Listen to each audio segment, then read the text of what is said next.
Bismillahirrahmanirrahim. Assalamu alaikum my dear students. I hope so all of you are fine. Welcome to my class beta. Welcome to my channel.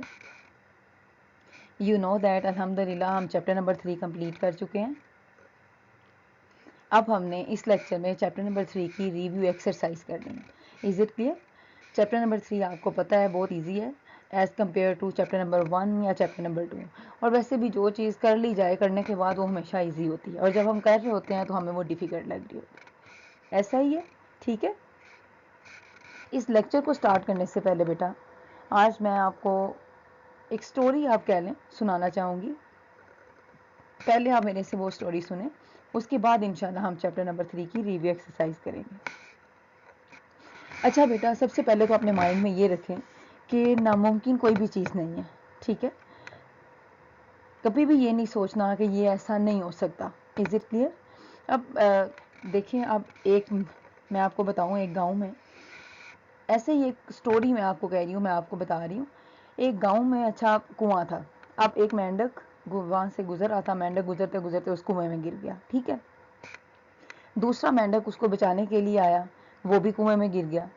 इसी तरह तीसरा मेंढक आया और जब उसने उसे बचाना चाहा तो वो भी कुएं में गिर गया. अब थोड़ी देर गुजरी तो बस्ती के जितने भी मेंढक थे वो सारे इकट्ठे हो गए, ठीक है. अब इकट्ठे होके वो दूर, अब उनको इतना पता चल गया था कि जो भी बचाने की कोशिश करेगा वो इसके अंदर गिर जाएगा और वो बच नहीं सकता, ठीक है. अब उन्होंने ये आपस में दूर दूर खड़े होके या दूर ही उन्होंने जोन सा है ना, दूर से ये कहना शुरू कर दिया, बकअप करना स्टार्ट कर दिया, बकअप करना स्टार्ट कर दिया. और साथ उन्होंने मोटिवेट करना स्टार्ट कर दिया कि खुद से निकलें, अपनी हिम्मत करें, हिम्मत करोगे तो निकलोगे, ये करोगे. थोड़ी देर गुजरी बेटा तो उन्होंने देखा कि कुएं के अंदर जो दो मेंढक है ना वो अपनी हिम्मत छोड़ चुके हैं, ठीक है. अच्छा, अब उन्होंने देखा इनकी हालत तो ख़राब हो रही है, तो इतनी देर में उन सारे मेंढक, जितने भी मेंढक थे बाहर, उन सारे मेंढकों ने कहना स्टार्ट कर दिया बेटा कि कोई नहीं बच सकता, यहाँ से कोई बच नहीं सकता, यहाँ पे कोई जोन सा है बाहर नहीं निकला जा सकता, जो भी अगर इसकी तरफ गया तो वो मर जाएगा, यहाँ ऐसा कभी नहीं हुआ, यहाँ से बाहर कभी कोई नहीं आया. अब वो इस तरह की सिचुएशन क्रिएट हो गई बेटा कि जब उन्होंने वाकई में थोड़ी देर बाद देखा ना तो दो मेंढक कुएं में ऐसे थे जो कि मर चुके थे, वो मर गए. अब इसी स्नाम में उन्होंने देखा कि जो तीसरा मेंढक है ना उसने अपनी हिम्मत जोन सी है वो कंटिन्यू रखी. उसने बिल्कुल भी ये नहीं कहा कि मैं नहीं निकल सकता. अच्छा, उसने अपनी हिम्मत जारी रखी. इतनी देर में उसने क्या किया, थोड़ी देर बाद उन्होंने देखा कि वो जोन सा मेंढक है ना जो एक बचा हुआ था वो निकल के बाहर आ गया. इतनी देर में क्या हुआ, इतनी देर में ये हुआ कि सारे न्यूज़ चैनल वाले चले गए, उस मेंढक के आगे माइक रखा और कहा जी बताएं क्या हुआ, आप कैसे बाहर आए. इतनी देर में जब उन्होंने उससे ये पूछ रहे थे क्वेश्चन तो उस मेंढक ने कहा जी.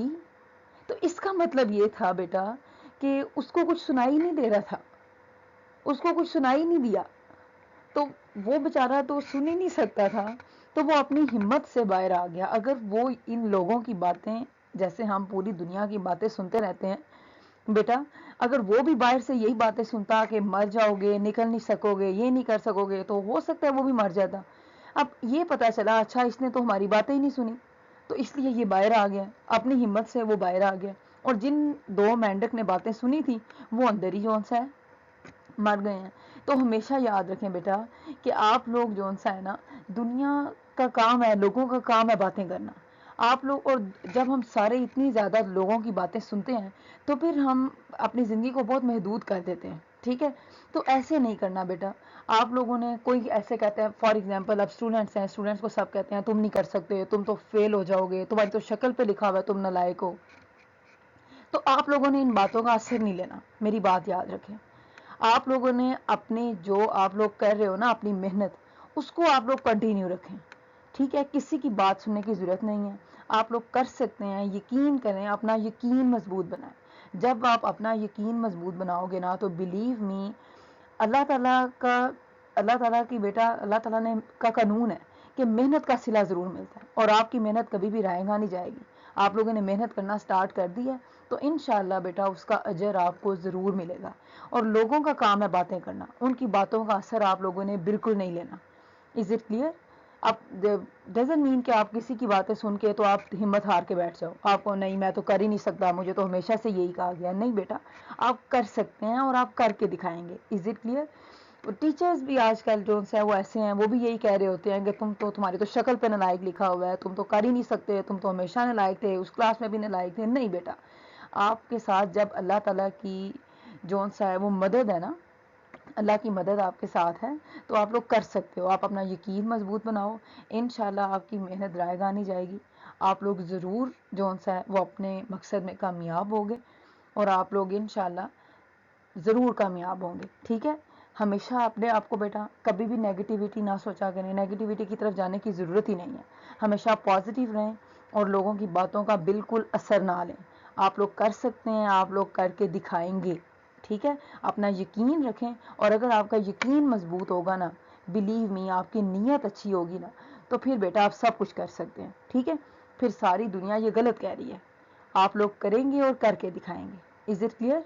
बिल्कुल भी आप लोगों ने बेटा हिम्मत नहीं हारनी, आप लोगों ने बिल्कुल भी ऐसे नहीं करना, नेगेटिव वे में बिल्कुल नहीं सोचना, पॉजिटिव वे में रहो, और इंशाल्लाह अल्लाह की मदद आपके साथ होगी।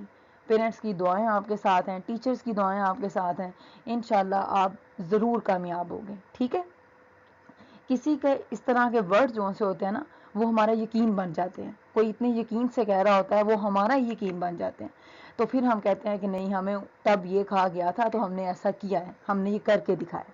Is it clear? Be positive बेटा, be strong. Is it clear? Be brave.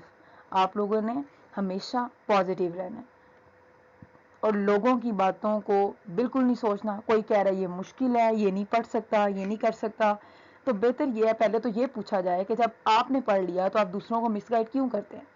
ठीक है, तो बेहतर यही है कि आपने जो करना है, आप लोग अपना रिलेशन अल्लाह ताला के साथ मजबूत करो, और इंशाल्लाह मेरी दुआएं आपके साथ हैं। अल्लाह करे कि अल्लाह ताला मेरे जितने भी स्टूडेंट्स हैं जो मेरे लेक्चर्स ले रहे हैं, जो नहीं ले रहे, जितने भी स्टूडेंट्स हैं, अल्लाह ताला उन सबको कामयाब करें। ठीक है, और आप लोग जहाँ भी रहें हमेशा खुश रहें और अल्लाह की अमान में रहें, और बी ब्रेव, बी स्ट्रॉन्ग बेटा, और अल्लाह करें आप हमेशा खुश रहें। ठीक है, ओके जी। अब आप लोग खुद सोचिएगा कि आप लोगों ने मेरी स्टोरी से क्या सबक लिया है और आप लोगों ने वो जो क्या सीखा है।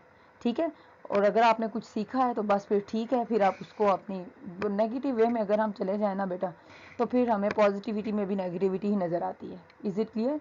तो आप लोगों ने इन सब बातों को छोड़ देना इंशाल्लाह, और आप लोग मेहनत करो। मेहनत अल्लाह ताला का कानून है, ठीक है, कि जो मेहनत करेगा उसको उसका सिला ज़रूर मिलेगा, और मेहनत सबसे ज़रूरी है। ठीक है, आप लोग मेहनत करें, इंशाल्लाह आप लोगों को कामयाबी ज़रूर मिलेगी। ठीक है, ओके जी माय डियर स्टूडेंट्स, चलें अब मेरा लेक्चर जो सा ये वाला ख़त्म हुआ। मैं अब चैप्टर की तरफ वापस आती हूँ। चैप्टर नंबर 3 की रिव्यू एक्सरसाइज मैंने आपको कहा था मैं आपको दूंगी। ठीक है, चैप्टर नंबर 3 की रिव्यू एक्सरसाइज में बेटा क्वेश्चन नंबर 2 होता है जो हम स्टार्ट करते हैं। क्वेश्चन नंबर 2 लिखा हुआ है, right short answers of the following question. Is it clear? अब क्वेश्चन नंबर 1 है आपके पास बेटा, उसने कहा है define ratio and give one example. Ratio की क्या डेफिनेशन होती है बेटा?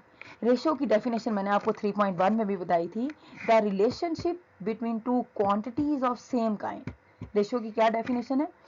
The relationship between two quantities of same kind, ठीक है, इज कॉल्ड द रेशो। इसको क्या कहते हैं? रेशो कहते हैं। फॉर एग्जाम्पल आपके पास अगर 4:5 लिखा हुआ है, तो रेशो किस में कन्वर्ट हो जाती है बेटा? फ्रैक्शन में। तो आपके पास क्या आ जाएगा? 4/5। ठीक है, ये रिलेशनशिप है टू क्वांटिटीज का, जो किस टाइप की हो? सेम काइंड की हो। The relationship between two quantities of same kind is called the ratio. चलो रिपीट करो आप, क्या कह रही हूं मैं? The relationship between two quantities of same kind is called the ratio। अब इसकी एग्जांपल होगी 4:5, और रेशो किस में कन्वर्ट हो जाती है बच्चे? फ्रैक्शन। तो आपके पास क्या आ जाएगा? 4/5। अब आपके पास है डिफाइन प्रपोर्शन। प्रपोर्शन की क्या डेफिनेशन होती है बेटा? प्रपोर्शन की डेफिनेशन होती है equality of two ratios is called proportion. Simple definition है, सिंपल वर्डिंग है और बहुत ईजी है। क्या मैं बता रही हूँ? Equality of two ratios is called the proportion. और उसकी आपके पास क्या होगी? अगर आपके पास प्रपोर्शन गिवन है तो प्रपोर्शन का सिंबल हमेशा कन्वर्ट होता है इक्वालिटी में, इक्वल आता है उसकी जगह पे। ठीक है, उसके बाद आपके पास क्या है? एक ऐसा रिलेशनशिप जब one quantity increases decreases causes the increases और decreases other quantity, then this is called the direct variation. अब बेटा आपके पास डायरेक्ट वेरिएशन के बाद अगर आप इसकी डेफिनेशन रिपीट करना चाहो तो रिपीट करो। If two quantities are related in such a way that increases decreases causes increases decreases the other quantity, then this is called the direct variation। ठीक है, इसके बाद आपके पास डेफिनेशन है इनवर्स वेरिएशन। क्वेश्चन आपने किए हुए हैं, अब इनवर्स का रिलेशन क्या होगा आपके माइंड में क्लिक तो हो रहा होगा ना, तो रिकॉल करें।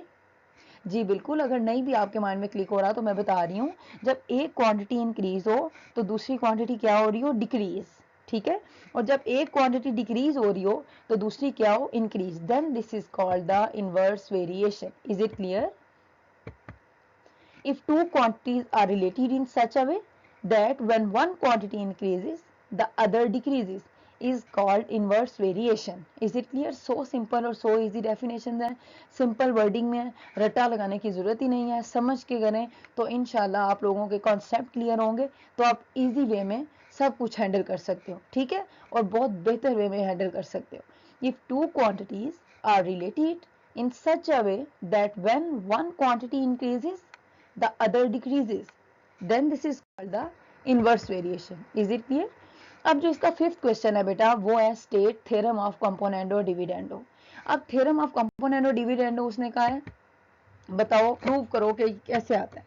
अच्छा, अब बेटा इसके लिए सबसे पहले जो मैंने जनरल फॉर्म लिया वो ये है, a ratio b equal c ratio d। Ratio convert it into fraction. We know that ratio किस में कन्वर्ट हो जाती है बच्चे, फ्रैक्शन में। तो आपके पास क्या आ जाएगा, a over b equal c over d। अब इस पे क्या अप्लाई करना है बेटा, by using componendo dividendo theorem. Componendo dividendo theorem आपने एक्सरसाइज 3.4 में किया है, आप लोग रिकॉल करो बेटा क्या थ्योरम था। वो ये थ्योरम था, numerator plus denominator over numerator minus denominator.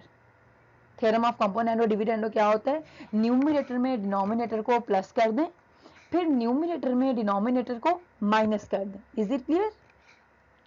तो आपके पास बेटा जी आ जाएगा a plus b over a minus b, numerator plus denominator over numerator minus denominator. Right side पे अगर आप लोग देख रहे हो स्क्रीन पे आपको नजर आ रहा है, तो न्यूमिनेटर है c, डिनोमिनेटर है d, तो आप एक दफा c प्लस d लिखोगे और एक दफा c माइनस d लिखोगे। Is it clear? न्यूमिनेटर में आता है न्यूमिनेटर प्लस डिनोमिनेटर और डिनोमिनेटर में आता है न्यूमिनेटर माइनस डिनोमिनेटर। ठीक है, तो इसको कहते हैं state theorem of componendo dividendo theorem. मैंने आपको बता दिया कि वो कैसे आया था या कैसे आता है। ठीक है, तो ये सिंपल सा क्वेश्चन है, 2 मार्क्स का पेपर में कंपल्सरी आता है, तो ये आप लोगों को परेशान होने की जरूरत नहीं है। ठीक है, कि ये कहाँ से आ गया या कैसे आ गया, तो वो सिंपली ये सिंपल सा क्वेश्चन है जिसको ऐसे सॉल्व करना है। अब इसका जो 6 पार्ट है बेटा वो लिखा हुआ है find x if 6 ratio x proportion 3 ratio 5। इसको सॉल्व करना है। उसने कहा है इसमें जो अननोन वेरिएबल है ना x, उसकी वैल्यू कंप्यूट करके दें। तो बेटा देखें इसको कैसे सॉल्व करेंगे। आई नो कि आपको आता है, लेकिन फिर भी आप लोग देखो। ठीक है, अल्लाह ताला आप लोगों को बहुत कामयाब करे और जो समझ रहे हो वो बहुत अच्छी तरह समझ आए। ठीक है, बस अपना यकीन बहुत ज़्यादा स्ट्रांग रखो, अपना यकीन बहुत मजबूत करो। ठीक है, तो फिर कोई भी चीज़ जो सी है वो रास्ते में रुकावट नहीं बनेगी इंशाल्लाह। अब आपके पास है 6 रेशो x प्रपोर्शन 3 रेशो 5। आपको पता है जब इस तरह के क्वेश्चन आते हैं तो हम क्या करते हैं, प्रोडक्ट ऑफ एक्सट्रीम इक्वल है प्रोडक्ट ऑफ मीन्स। एक्सट्रीम्स किसको कहते हैं बेटा, एक्सट्रीम्स कहते हैं साइड वाली दोनों वैल्यूज जो बाहर की तरफ होती हैं, और मीन्स उसको कहते हैं जो सेंटर में होता है, जो दरमियान में होता है। Is it clear? ओके जी, एक्सट्रीम्स की जगह क्या लिखोगे, 6 मल्टीप्लाई बाय 5, और मीन्स की जगह पे क्या लिखा, 3 multiply by x। You know that 6 5 the 30 और 3x के साथ क्या हो रहा है, मल्टीप्लाई। दूसरी तरफ जाके 3 क्या हो जाएगा बेटा, डिवाइड, तो 30 बाय 3 आ जाएगा। 3 का टेबल तो सभी को आता है, 3 10 द 30। तो बेटा फाइनली आपके पास x का आंसर क्या आ गया है, 10। Is it clear? x की वैल्यू कंप्यूट करनी है, 4 वैल्यूज थी, 6 रेशो x प्रपोर्शन 3 रेशो 5। इस पे हमने अप्लाई किया प्रोडक्ट ऑफ एक्सट्रीम्स इक्वल है प्रोडक्ट ऑफ मीन्स। एक्सट्रीम्स होती हैं बेटा साइड वाली वैल्यूज और मीन्स होती हैं बेटा सेंटर वाली values. Is it clear? Simply उसको मल्टीप्लाई किया अननोन वेरिएबल के साथ, जो मल्टीप्लाई कोफिशिएंट हो रहा था उसको राइट साइड पे या लेफ्ट साइड पे शिफ्ट करें, जो वैल्यू कंप्यूट करनी होती है उसको हमेशा सेपरेट रखते हैं, then we get the answer. Is clear? Next question पे मूव करते हैं बेटा। अब आपके पास जो 7 क्वेश्चन है ना, वो है find x and y square varies directly x equal 27 and y equal to 4, find the value of y when x equal to 3। अच्छा बेटा, अब उसने कहा है x and y square varies directly, तो बेटा अब इसमें आपको पता है x डायरेक्टली प्रोपोर्शनल हो जाएगा y स्क्वायर के। अब ये यूनिवर्सिटी तो लिखा नहीं हुआ कि मैं इसको ओवर में कन्वर्ट कर दूं, तो डायरेक्टली प्रोपोर्शनल का सिंबल जब हम रिमूव करते हैं तो उसकी जगह हमेशा इक्वालिटी का सिंबल आता है और उसके साथ कांस्टेंट टर्म मल्टीप्लाई होती है। Is it clear? ये हमेशा याद रखें। तो क्या कंडीशन बन जाएगी? x equal k y square. Now putting the values, what is the value of x? 27। What is the value of y? 4।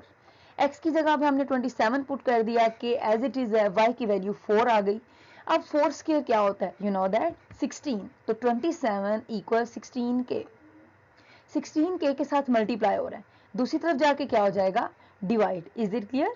समझ आया? तो k की क्या वैल्यू आ गई बेटा? 27/16। Is it clear? इसके बाद वो कह रहा है find the value of y when x equal to 3। अच्छा जी, अब अगेन हमने x equal k y square लिखा और k की जगह उसकी वैल्यू रख दी, x की वैल्यू पुट कर दी और y स्क्वायर आपने क्या करना है? कंप्यूट करना है। 27/16 राइट साइड पे है, जब लेफ्ट साइड पे जाएगा तो इसका रेसिप्रोकल ले लेंगे, तो वो क्या हो जाएगा? 16/27। 3 के टेबल से आप कटिंग भी कर सकते हैं, 3 9 था 27, तो आपके पास y स्क्वायर की क्या वैल्यू आ गई है? 16/9। स्क्वायर को रिमूव करने के लिए आप लोगों को पता है हमेशा हम क्या लेते हैं? Square root. Taking square root on both sides, then we get the value of y equal ±4/3। जब स्क्वायर रूट रिमूव करें साथ प्लस माइनस आता है, ठीक है। बट ये है कि अब इस पे इसका क्या इफेक्ट है? ±4/3 बस, ठीक है। ये आपके पास इसका क्या आंसर। अब जो 8th पार्ट है ना, वो डू योर सेल्फ है, वो आप लोगों ने खुद से करना है, ठीक है। और ज़रूर ट्राई करना है, इंशाल्लाह ज़रूर आपसे सॉल्व होगा। देन मुझे फीडबैक भी ज़रूर देना है आप लोगों ने कि आपको समझ आया है या नहीं आया, ठीक है। आई नो कि आप मेरे बच्चे बहुत अच्छा जो सा है वो मैथ्स करते हैं, और अल्लाह करे कि आप लोगों को मैथ्स अच्छा भी लगे। बिलीव मी, जब मैथ्स अच्छा लगने लग जाए ना, मैं हमेशा कहती हूँ फिर आप लोगों को कोई और सब्जेक्ट अच्छा नहीं लगेगा, ठीक है। लेकिन मे भी कुछ स्टूडेंट्स डिसएग्री भी कर रहे हो इस बात से, लेकिन करके देखें, जैसा मैं कहती हूँ मे भी ऐसा हो भी सकता है, ठीक है। मैंने तो इसको ज़रूर जो सा है वो ऐसा सोचा हुआ है, सोचा कि अब मैंने किया भी हुआ है, इसीलिए मुझे मैथ्स जो सा है वो अब सबसे फेवरेट सब्जेक्ट है मेरा, ठीक है। जो मेरा सब्जेक्ट है वो मेरा बहुत फेवरेट सब्जेक्ट है, आई लव मैथ्स। ओके जी, इसके बाद बेटा 9th क्वेश्चन हम करेंगे। 9th क्वेश्चन है find the 4th proportion. You know that 4th proportion तो सबसे इजीएस्ट प्रपोर्शन थी जब आपने एक्सरसाइज नंबर 3.3 में की थी। Is it clear? तो आपने क्या किया था बेटा 4th प्रपोर्शन में? 4th प्रपोर्शन में तो 3 वैल्यूज गिवन थी जब हमने उसका क्वेश्चन नंबर 2 स्टार्ट किया था 3.3 का, वो 4th प्रपोर्शन थी। 4th प्रपोर्शन में तो तीनों वैल्यूज गिवन होती हैं। जो 4th प्रपोर्शन होती है, जो 4th पे आनी होती है, उसको हम कंसीडर कर लेते हैं अनदर वेरिएबल के इक्वल, ठीक है, सपोज कर लेते हैं। तो बेटा आपके पास है let x be the 4th proportion. मैंने सपोज कर लिया कि 4th प्रपोर्शन क्या है? x। ओके जी, अब आपके पास अगेन वही बन गई condition, product of extremes equal है प्रोडक्ट ऑफ मीन्स। एक्सट्रीम्स में क्या आएगा? 8 multiply by x, very good. और मीन्स में क्या आएगा? 7 मल्टीप्लाई बाय 6। तो 7 6 था 42।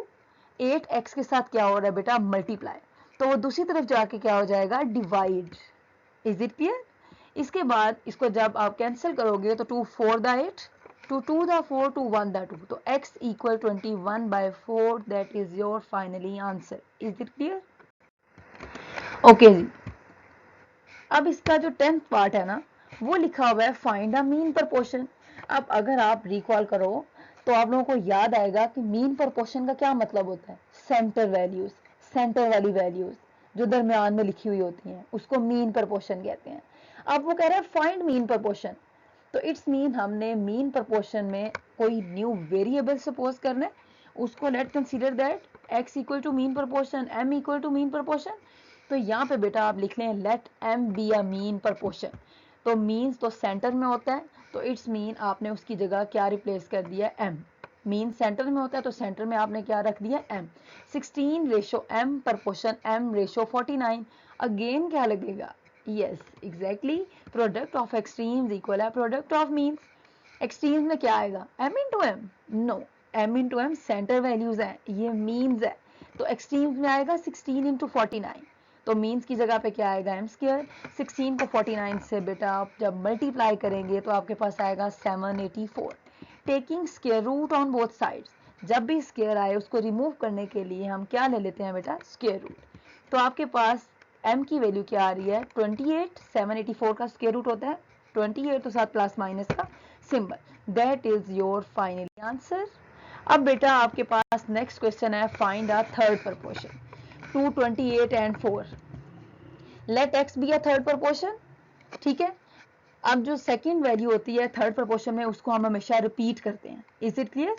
अब आपके पास आ गया 28:4 प्रपोर्शन 4:x, आपने क्या किया, प्रोडक्ट ऑफ एक्सट्रीम्स इक्वल है प्रोडक्ट ऑफ मीन्स, तो 28x किसके इक्वल आ जाएगा 16, 4 4 द 16, 28 वहां पे मल्टीप्लाई हो रहा है बेटा, तो इस साइड पे आके क्या होगा, डिवाइड। तो इसके बाद आपने क्या करना है, 4 के टेबल से इसकी कटिंग कर ली, 4 4 the 16, 4 7 the 28, x equal to 4/7, that is your answer. इतना इजी तो मैथ है बेटा, इसमें क्या डिफिकल्टीज है।